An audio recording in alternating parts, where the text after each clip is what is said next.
Hello, students. A very good morning to all of you. We are entering into a new topic, a new chapter that is motion in a plane. And before that, this is our channel, Physics Gallery. Asha Bidu. A very good morning to all of you. Okay. So, today we are going to the new chapter, motion in a plane surface. And we know it is a two-dimensional motion. It is a two-dimensional motion. Okay. So, in the chapter name is motion in a plane surface. In a plane. And the chapter, we are going to classify it into three topics. We are going to classify it into three topics.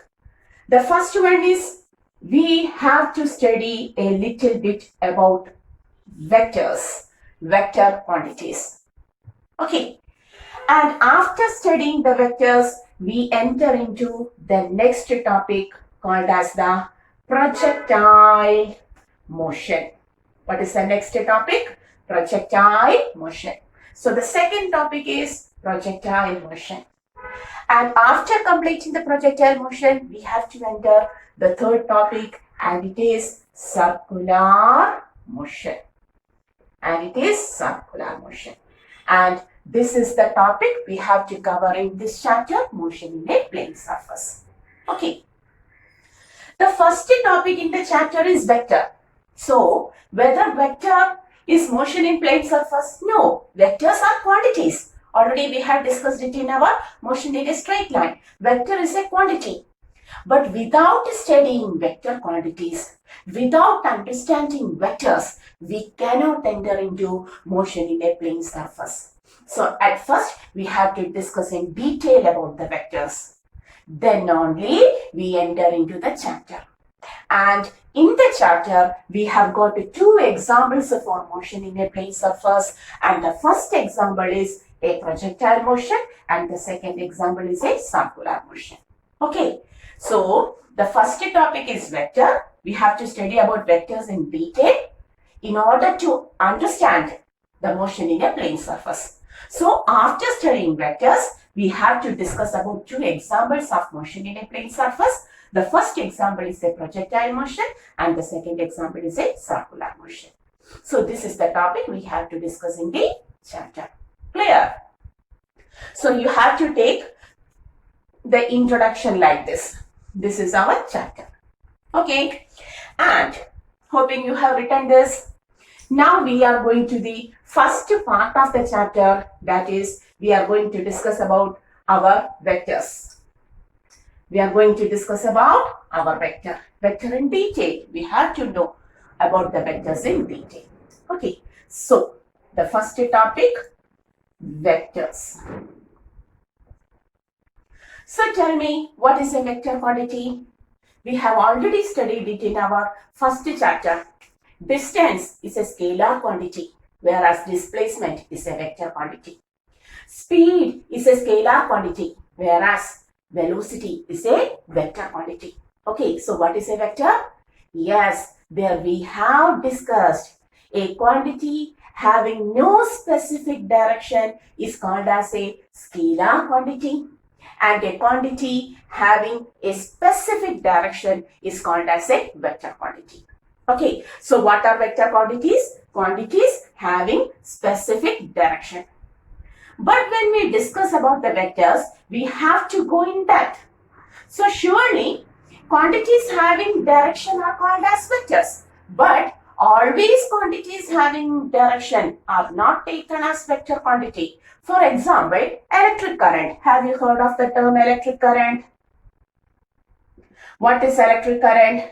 In your 10th class, you have studied about the resistor circuit. Okay, a resistor of resistance R is connected to a battery, a key, switch on, current. Okay, which was the letter representation for current? I.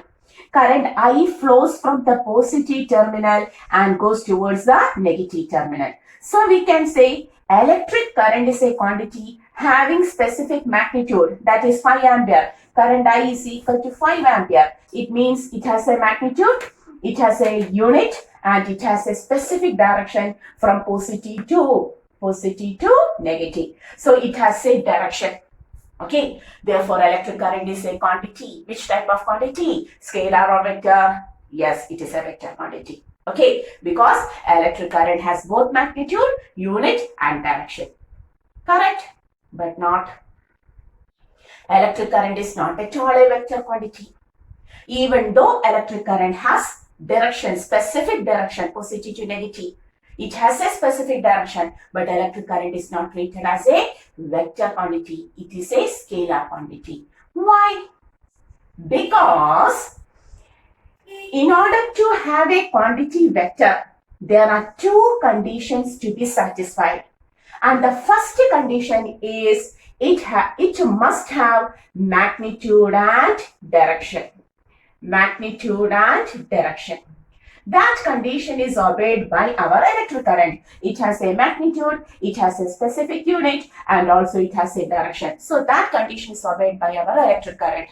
But for a quantity to become a vector quantity, there is another condition also. It is that it must obey laws of vector addition. It must obey laws of vector addition. Okay, there are certain laws called as laws of vector addition. That laws must be obeyed by a quantity for it to be a vector quantity. Okay, that is, electric current has magnitude, it has specific direction, but it doesn't obey the laws of vector addition. Therefore, electric current is never treated as a vector quantity, it is treated as a scalar quantity. Clear? So, tell me what is a vector quantity? How to define a vector quantity? A quantity having both magnitude and direction and must obey the laws of vector addition. So, you may write what is a vector quantity? A quantity having both magnitude and direction. Pause the video and take the notes. A quantity having both magnitude and direction and must obey the laws of vector addition are called as vector quantities. Clear? Okay. So, a quantity having, for a quantity to become a vector quantity, it must obey two conditions. The first condition is it must have both magnitude and direction, and also it must obey laws of vector addition. Clear? It must obey laws of vector addition. So, electric current, there is a question like this. Electric current has both magnitude and direction, but it is a scalar quantity. Why? If a question is given like this, why electric current is treated as a scalar quantity even though it has both magnitude and direction? So, what is your answer? Yes, electric current has both magnitude and direction, but it doesn't obey the laws of vector addition. Okay, it doesn't obey the laws of vector addition, so it is treated only as a scalar quantity. It is treated as a scalar quantity. Clear? Okay, you may write, even though electric current has both magnitude and direction, it is a scalar quantity because it doesn't obey the laws of vector addition. Clear? So, when a quantity becomes a vector quantity, if it has both magnitude and direction, and it must obey the laws of vector addition. There are several examples for, many examples for vector quantity. We have studied about displacement, we have studied about velocity, we have studied about acceleration, we have to study about force, okay, momentum represented by P, torque represented by tau, and so on. There are several quantities which are vector in nature. One by one we will discuss it in each and every chapter. Okay. So, what is a vector quantity? We know it. Now, representation of a vector. Representation of a vector. How a vector is represented. When we have studied about our displacement, we discussed that both distance and displacement are represented by the letter S. But the vector quantity displacement is represented by putting an arrow over it. Do you remember? Speed and velocity both are represented by the letter V, but the vector velocity is represented by putting an arrow over it. Acceleration vector is represented by arrow E. Force vector is represented by putting arrow F. Similarly, a quantity. Suppose A is a vector quantity. A vector quantity A is represented by putting an arrow over it. Okay, so what is the representation of a vector? By putting an arrow over it. Sometimes, suppose the force F is equal to 10 Newton towards positive x direction. It is given like this. A force F is equal to 10 Newton acts towards positive x direction. How it is represented? Sometimes the force is now represented as the magnitude of force is 10 Newton. You have to take a length. You have to take a line like this. Okay. So this magnitude represents 10. Okay, 10 Newton. And positive x, the direction by putting an arrow. Okay, so F is equal to 10 Newton may also be taken by putting a line with an arrow which shows the direction and magnitude. Okay, all of these are the representation of a vector.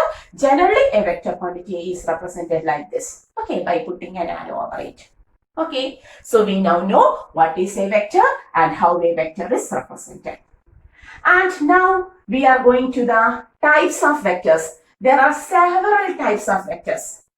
Okay, different types of vectors. So we are going to the types of vectors. Types of vectors.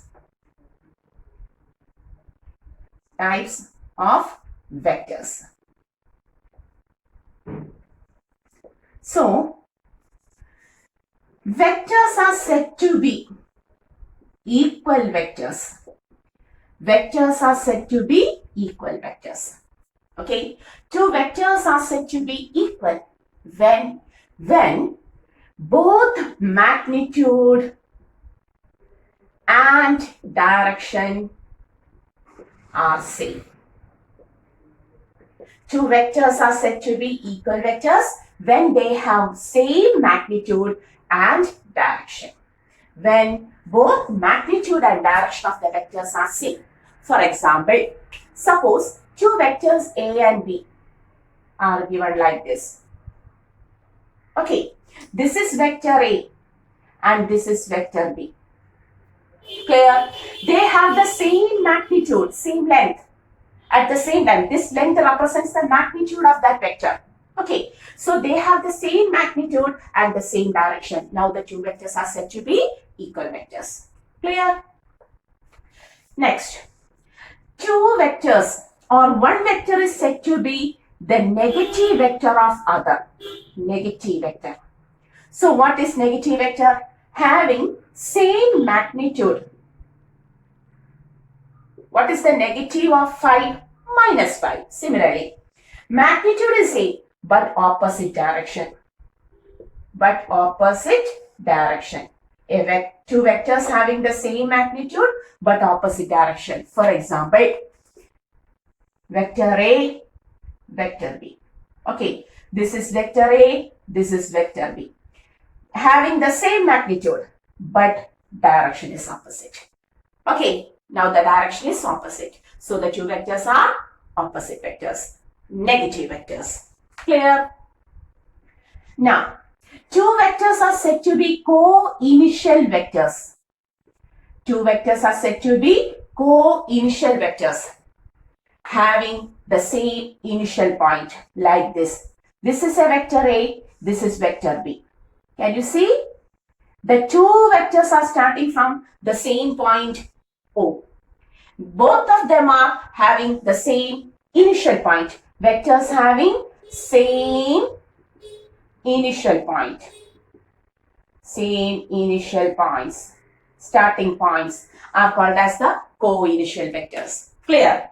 Next, two vectors are said to be collinear vectors.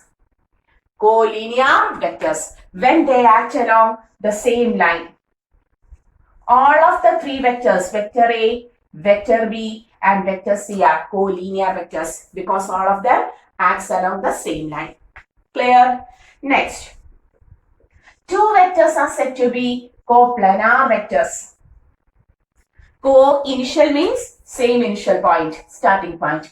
Collinear means same line. So what will be coplanar? The board is my plane now. All of these vectors are coplanar. That is, they are in my board in the same plane. All of these vectors are in the same plane. Now they are called as the coplanar vectors. Okay, so what are equal vectors? You may write equal vectors, two vectors having the same magnitude and direction. Negative vector, two vectors having same magnitude but opposite direction. Co-initial vectors, two vectors starting from the same initial point. Collinear vectors, two vectors which lies in the same line. Coplanar vectors, two vectors which lies in the same plane. Okay. Now, may I rub this? You have to note all of this. Okay. Now, the sixth one, unit vector. We are going to the sixth one, unit vector. So what is a unit vector? Unit means 1. So a vector whose magnitude is 1. Sixth one, unit vector. That is a vector whose magnitude is, a vector whose magnitude is 1 is called as a unit vector. Displacement 1 meter. Now the displacement becomes unit vector. The force acting on a body is 1 Newton. Now the force becomes a unit vector. The acceleration of the body is 1 meter per second square. Acceleration becomes a unit vector. Clear? So what is a unit vector? A vector whose magnitude is 1. That is, we represent the magnitude of a vector. Vector A, modulus of vector A. These two lines shows modulus, its magnitude. The modulus of vector A is equal to 1. If modulus A is equal to 1, then vector A is a unit vector. And a unit vector is always represented by putting not arrow but a cap. A unit vector, how a unit vector is represented? A unit vector is always represented by putting a cap over the vector. Okay, so if a vector has a cap over it, it means that its magnitude is equal to 1. Okay, so what is a unit vector? A vector whose magnitude is 1. That is, modulus of vector A is 1. Then E is a unit vector and it is represented by putting a cap over it. How to represent unit vector? By putting a cap over it. Okay. Now, in your maths, you have taken 3-dimensional coordinate system. Okay, this is our x-axis, this is our y-axis, and this is our z-axis towards you. Okay, and this is the origin. Always x-axis are measured like this. The measurements in x-axis are taken as 1 meter, 2 meter, 3 meter, 4 meter, 5 meter. Anything, 1 second, 2 second, 3 second, 4 second, 5 second. Similarly, here it is also 1, 2, 3, 4, 5. 1, 2, 3, 4, 5 and so on. Okay, therefore, may I say this is a unit vector? Yes, the magnitude is 1, 0 to 1. And the direction is positive x. This is also a unit vector. This is also a unit vector. This is also a unit vector. Each measurement in the positive x-axis is a unit vector. Also in the negative x-axis is also a unit vector. Here also, this is a unit vector. This is a unit vector because the magnitude is 1 and the direction is positive y. Each measurements here is unit vector. Okay, therefore, these unit vectors along x-axis, y-axis and z-axis are represented by the letters I cap j cap and k cap. What we have said, the unit vectors along x-axis, y-axis and z-axis are represented by I cap, j cap and k cap and are called as, these I, j, k are called as orthogonal, very important, orthogonal unit vectors. So, what are orthogonal unit vectors? Tell me, what are orthogonal unit vectors? Vectors, unit vectors along x, y, z axis are represented as I cap, j cap and k cap and are called as orthogonal unit vectors. Clear? So what is a unit vector? A vector whose magnitude is equal to 1. That is, modulus of vector A is equal to 1. Then vector A is a unit vector. And how it is represented? By putting a cap over it. I cap, j cap, k cap.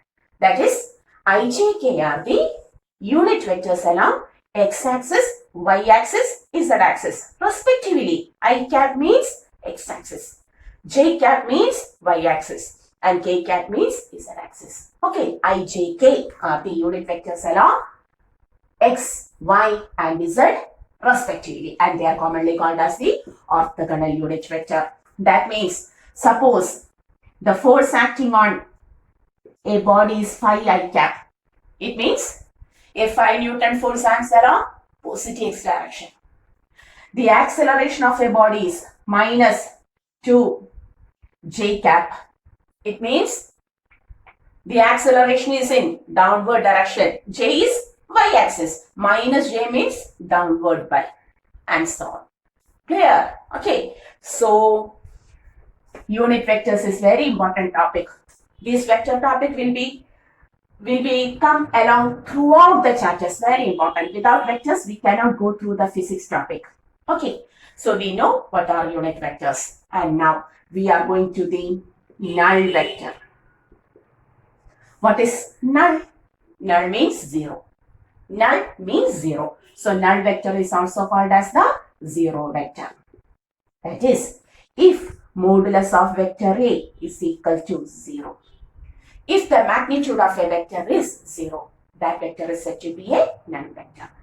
Is there any vector like that without any magnitude? Yes. When a ball is thrown vertically upward, there is velocity vector, but as it moves up, the velocity decreases due to the effect of gravity.